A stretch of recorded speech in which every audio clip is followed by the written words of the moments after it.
इस वीडियो में डिस्कस करेंगे the servo tracking type ADC, जो कि अपग्रेडेड वर्जन है द काउंटर टाइप एडीसी का, जो हमने अभी डिस्कस किया था पिछले लेक्चर में। ठीक है ना।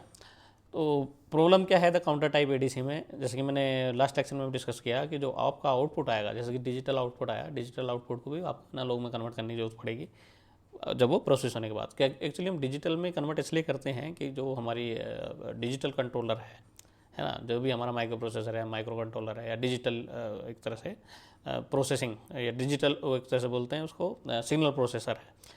ठीक है, तो वो सब जो है डिजिटल में इनपुट लेते हैं। तो डिजिटल में जब इनपुट उसको आप दे दोगे, उसके बाद वो वापस उसको प्रोसेस करके वापस जब उसको आउटपुट देगा तो डिजिटल फॉर्म में ही देगा।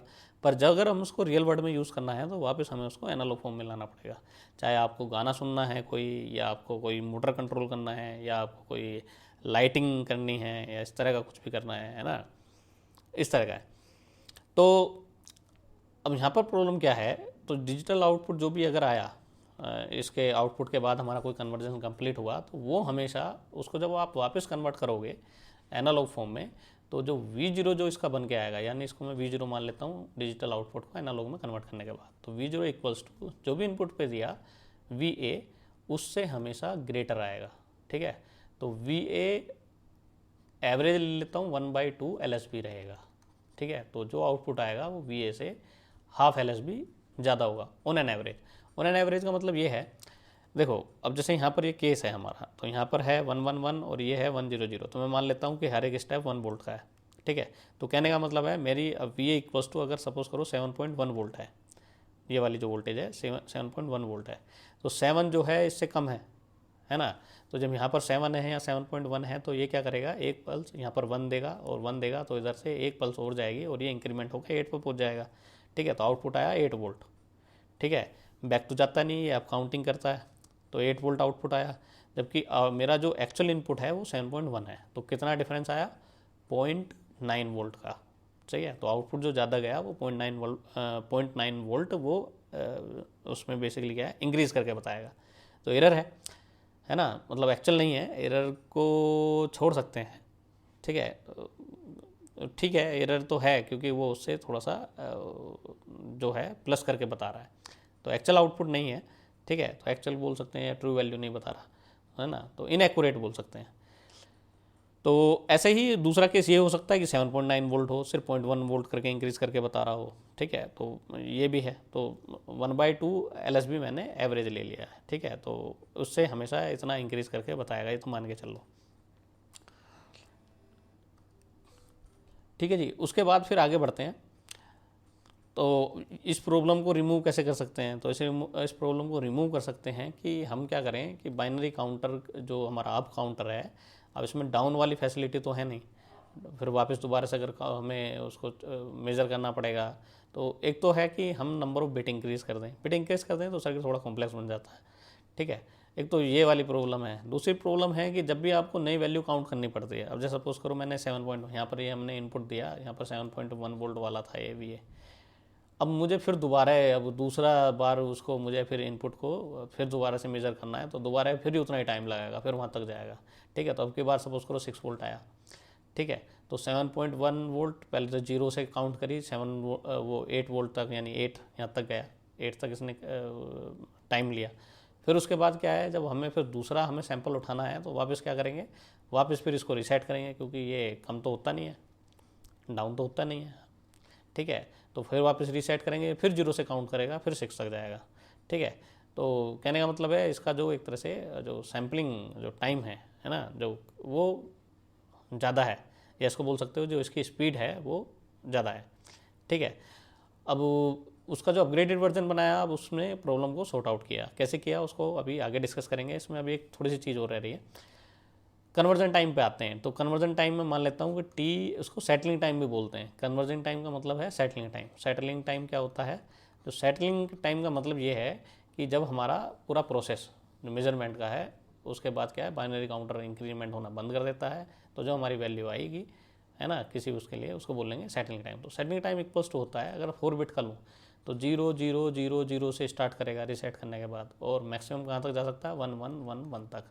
तो 0 0 से ले गए या 15 तक हुआ, तो कहने का मतलब है 15 क्लॉक की जरूरत पड़ेगी। अगर 16 क्लॉक देंगे तो ये फिर वापस 0 0 हो जाएगा, ठीक है। तो 15 क्लॉक 4 बिट के लिए 15 क्लॉक, ठीक है। ऐसे ही अगर 5 बिट हो तो कितनी क्लॉक, तो 2 की पावर 5 माइनस 1। ऐसे ही अगर n बिट का हो तो 2 की पावर n माइनस 1 क्लॉक की जरूरत पड़ेगी। तो एक क्लॉक ये ओवरहेड के लिए है, तो इसको माइनस कर देते हैं, ठीक है। और एक इंक्रीमेंट में कितना टाइम लग रहा है सॉरी, एक इंक्रीमेंट में टाइम लग रहा है जितना भी हमारा क्लॉक का टाइम पीरियड है। तो कहने का मतलब है इस केस में इसको बना सकते हैं हम 15 TC लिख सकते हैं, ठीक है। TC क्या है, क्लॉक का टाइम पीरियड है। और इसको लिख सकता हूँ मैं, अगर ये 4 बिट का है तो 2 की पावर 4 माइनस 1 TC। और अगर n बिट का है तो इसको हम 2 की power n minus 1 multiply by TC ये लिख सकते हैं, ठीक है। तो ये सेटिंग टाइम हो गया। अब आते हैं सैम्पलिंग टाइम।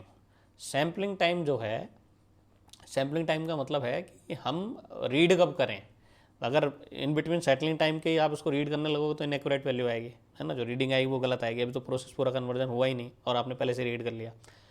तो उसके लिए फिर एक ज़रूरी है कि सेटलिंग टाइम, जब भी आपने कन्वर्जन टाइम के लिए दिया हुआ है ना, कन्वर्जन प्रोसेस के लिए दिया हुआ है, तो आप रीड कब करोगे। तो रीड जब करोगे, ये तो भाई आउटपुट पे तो हमारा डिस्प्ले ही आएगा, तो रीड कितने टाइम बाद करोगे, रीड इतने टाइम बाद करोगे कि जो हमारा एक तरह से क्या बोल लूँ उसको, सैम्पलिंग टाइम है ना, TS लिख देता हूँ, टी सैम्पल का मतलब है वो मेज़र जो कर रहे हो उस वैल्यू को।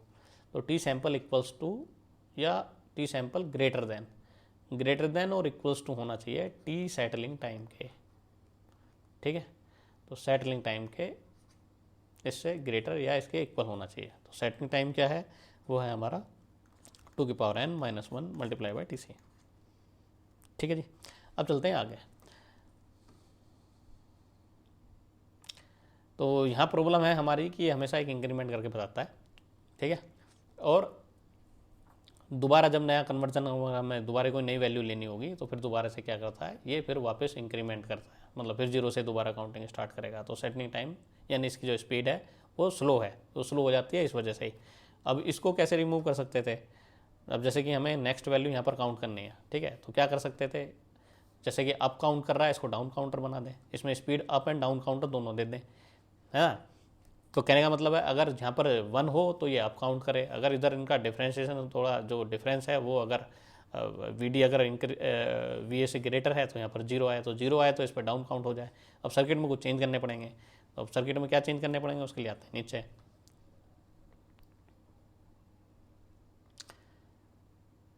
अब आते हैं सर्वो ट्रैकिंग टाइप ADC पे। तो उसमें चेंज हमने किया, एक तो इसको बना दिया अप डाउन बाइनरी काउंटर, और जो कंपैरेटर से जो लाइन निकल रही है इसको हमने अप ओब्लिक डाउन लाइन बना दिया, ठीक है।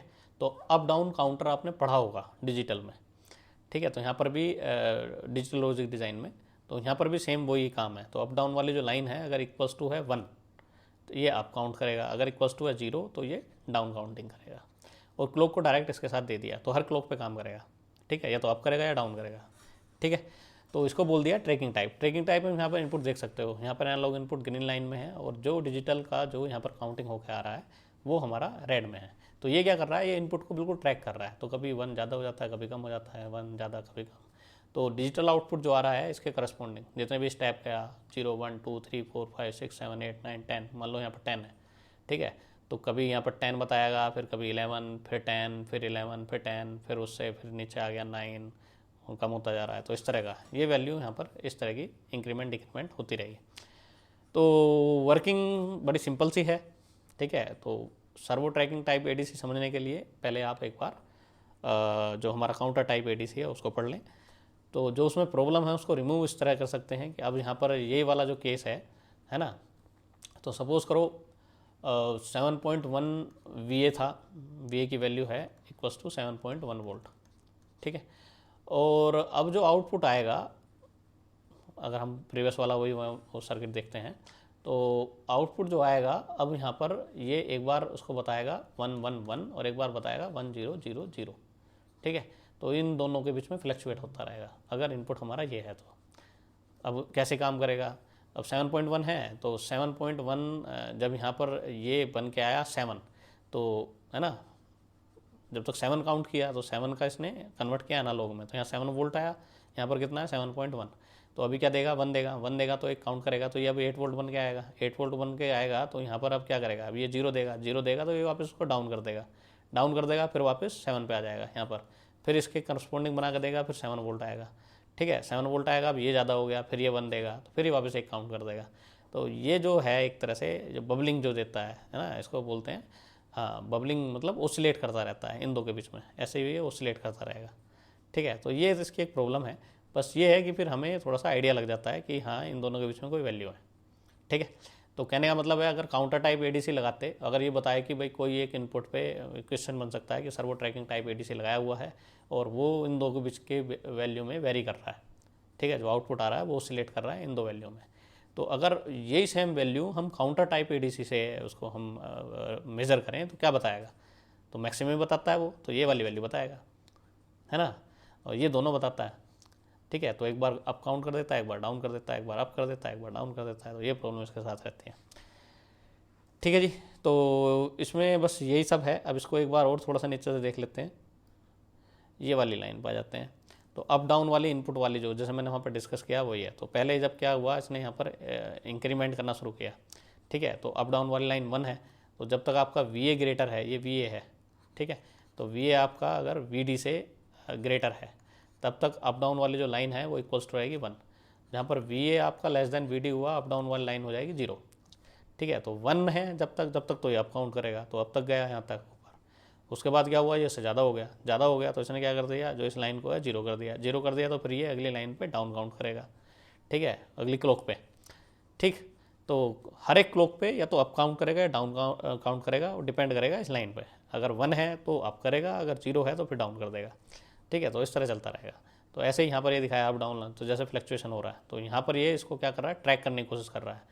तो एक स्टेप है, एक स्टेप से तो कम हो नहीं सकता, उसको स्टेप को तो आप तभी कम कर सकते हो अगर आप नंबर ऑफ जो उसकी बिट है वो इंक्रीज़ कर दो। तो जो स्टेप का साइज़ है वो कम करेगा, तो कम जो है एक तरह से ऑसिलेशन जो है वो कम हो जाएगा। ठीक है ना, और ज़्यादा एक्यूरेट वैल्यू बताएगा। तो जितनी नंबर ऑफ बिट इंक्रीज़ करते जाओगे रेजोल्यूशन उतना इंक्रीज़ होता जाएगा और ये इसको क्लोजली फॉलो करेगा। ठीक है जी, यहाँ पर ये फिर जो हमारा इनपुट है डिक्रीज़ होता हुआ गया, तो डिक्रीज़ होता हुआ गया तो इस फिर क्या करेगा, अब ये जो है डाउन काउंटिंग शुरू कर देगा। ठीक है, तो नई वैल्यू अगर सपोज करो, एक वैल्यू हमारी थी पहले 7 के लिए किया है ना, अब जैसे कि इसको पहले समझ लेते हैं, यहाँ तक आए, फिर उसके बाद फिर क्या है, फिर ये फिर यहाँ पर थोड़ा स्टेबल हो गया, तो फिर वहाँ पर वही अप डाउन करने लगा, फिर ये इंक्रीमेंट होना शुरू हुआ, एकदम इंक्रीमेंट हुआ। तो अब यहाँ पर ये वैल्यू इसको बोलते हैं ट्रैकिंग एरर। ठीक है, तो ये तो स्टेप में इंक्रीमेंट करेगा, इसने तो इम्पल्सली जो एनालॉग इनपुट है वो तो इम्पल्सली हमारा इंक्रीज़ हो गया, पर ये जो है हमारा डिजिटल ये तो क्लॉक के हिसाब से 1 by 1 इंक्रीज़ करेगा। ठीक है, तो अगर हम यहाँ पर रीडिंग लेंगे तो यहाँ पर दिक्कत आ सकती है। ठीक है, तो स्टेबल होने का इंतज़ार करना चाहिए। ठीक है ना, तो प्रॉब्लम तो रहती है थोड़ी बहुत। ठीक, अब ऐसे यहाँ पर ये फिर एकदम इम्पल्सली डाउन हो गया और फिर ये क्या करेगा, ये तो स्टेप बाय स्टेप आपका डिक्रीमेंट होता जाएगा। तो इस तरह की प्रॉब्लम है, तो इस तरह की प्रॉब्लम को बोलते हैं ट्रैकिंग एरर। ठीक है, तो ट्रैकिंग एरर होती है। अब कितनी हो सकती है वो डिपेंड करता है कि आपका जो इनपुट सिग्नल है वो कितनी जल्दी वेरी कर रहा है। ठीक, अब आते हैं इधर, इसका जो बेनिफिट है, तो बेनिफिट तो एक तो ये हो गया कि भाई ये इस तरह ऑसिलेट कर रहा है और ये डाउन काउंटिंग भी कर सकता है। ठीक है, तो सपोज़ करो एक वैल्यू है हमारी यहाँ पर अभी तक 7.1 थी, जिसने कैलकुलेट करके उसको 7.8 के बीच में बताता रहेगा। अब एकदम हमारी वैल्यू हो गई इनपुट की 6 वोल्ट। ठीक है, 6 वोल्ट हो गई। अब ये 7.8 पे, तो 7.8 पे तो यहाँ पर कर ही रहा है ये, है ना, अप डाउन। तो अब क्या करेगा, अगर नॉर्मल वाला काउंटर जो हमारा DAC होता तो वो क्या करता, वो वापस रीसेट करता, क्योंकि डाउन तो हो जा नहीं सकता था, तो वापस रीसेट करना पड़ता 0 से, और 0 से काउंटिंग करके 6 वोल्ट तक आता। ठीक है, तो 6 क्लॉक टाइम लगता है उसको, 6 क्लॉक जो है क्लॉक पीरियड उसमें एक्स्ट्रा लग रहे थे। यहाँ पर क्या होगा, यहाँ पर 7 या 8, अगर सपोज करो 8 पे है, 8 वोल्ट पे, ठीक है, और उसके बाद ये 6 वोल्ट हो गया, 6 वोल्ट हो गया तो क्या हो गया, आप यहाँ पर डाउन काउंटिंग शुरू हो जाएगी। तो 8 वोल्ट से सीधा 6 वोल्ट पे आने में उसको सिर्फ 2 क्लॉक लगेंगी। तो जिसको वहाँ पर 6 क्लॉक लग रही थी और बीच में रीसेटिंग का टाइम भी है, तो जहाँ पर 6 क्लॉक लग रही थी, है ना, 6 प्लस मान सकते हैं, तो यहाँ पर सिर्फ 2 क्लॉक में हमारा नई रीडिंग हमने इसे रीड कर ली। तो कहने का मतलब ये फास्टर हो गया। तो यहाँ पर क्या है, speed is high compare to the digital ramp type as the counter will not reset, तो 0 से काउंटिंग नहीं करता है। तो जीरो से काउंटिंग बस फर्स्ट वैल्यू को करेगा, ये ध्यान रखना। अगर पहला जब उसको आप रीसेट करने के बाद जस्ट स्टार्ट करोगे तो वो काउंटर और ये काउंटर दोनों की वैल्यू जो है जो टाइम ले रहे हैं दोनों सेम टाइम लेंगे। पर दूसरी जब अगर काउंटिंग वैल्यू है, जब भी साथ में उसके कर रहे हो, दूसरी कोई वैल्यू सैंपल कर रहे हो या मेज़र कर रहे हो, तो उसमें फिर ये फास्ट रहेगा। Up down counter lead to complexity of the circuit. जो अप डाउन काउंटर डिज़ाइन करते हैं इतना ज़्यादा भी कॉम्प्लेक्स नहीं होता, पर हाँ नंबर ऑफ बिट अगर इंक्रीज हो जाए तो थोड़ा कॉम्प्लेक्स हो जाता है सर्किट। ठीक है, उसके बाद आते हैं the digital output will never be constant because the differentiator effect. वही है कि यहाँ पर कभी प्लस हो जाएगा कभी माइनस हो जाएगा, तो ये चलता रहेगा प्लस माइनस, तो ऑसिलेशन होती रहेगी और इसको बोलते हैं बबलिंग। सही है, बिट बबलिंग। तो यहाँ पर भी आउटपुट एक्चुअल तो नहीं बताएगा, पर बस ये है कि जो इसको हमने फास्ट बना दिया। ठीक है, तो वो बढ़ा के बताता है, ये कम करके या उसको बढ़ा के इस तरह बताता रहेगा। ठीक है, तो फ्लक्चुएट करता रहेगा। तो आपकी जैसे यहाँ पर 8 वोल्ट है, यहाँ पर ये 8 वोल्ट के लिए है, ये 7 वोल्ट के लिए है। ठीक है, तो इस दोनों के बीच में आप कोई वैल्यू ले लो 7.5 वोल्ट, ऊपर वाले में भी एज्यूम कर सकते हैं। ठीक है जी, चलिए इसको यहीं छोड़ते हैं। अब आपको इसका कॉन्सेप्ट समझ में आ गया होगा। ठीक है, बस ये है कि नंबर जो एरर है जो इस तरह की, इसको रिड्यूस तभी कर सकते हैं अगर आप नंबर ऑफ बिट इंक्रीज़ कर दें। जितने नंबर ऑफ बिट आप इंक्रीज़ करते जाओगे उतना ही जो इनके बीच में जो एक तरह से जो एरर है ना, जो गैप है एक्चुअल वैल्यू में और जो हमारी कैलकुलेटेड वैल्यू है, उसको आप उतना ही कम कर सकते हो। ठीक है जी, चलिए अब कैसी वीडियो लगी इसको कमेंट करें, लाइक करें वीडियो को, चैनल को सब्सक्राइब करें अगर आप नए हो तो, है ना। चलिए थैंक यू, और अगर कोई डाउट है तो कमेंट करें प्लीज़।